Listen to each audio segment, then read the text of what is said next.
மணி வான்மழை மேகங்கள் நீர் தெளிக்க வாடிய தேகங்கள் சேர்ந்திருக்க வாலிபராகங்கள் நான் படிக்க நூலிடை தாழாமல் நீ துடிக்க சின்ன பூவை தேன் நிலாவை தொட்டு விளையாட ஆனந்தம் கூடாதோ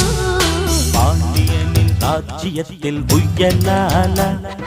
வேண்டி நின்ற பைங்கிளிக்கு புயலால கையில் தந்தே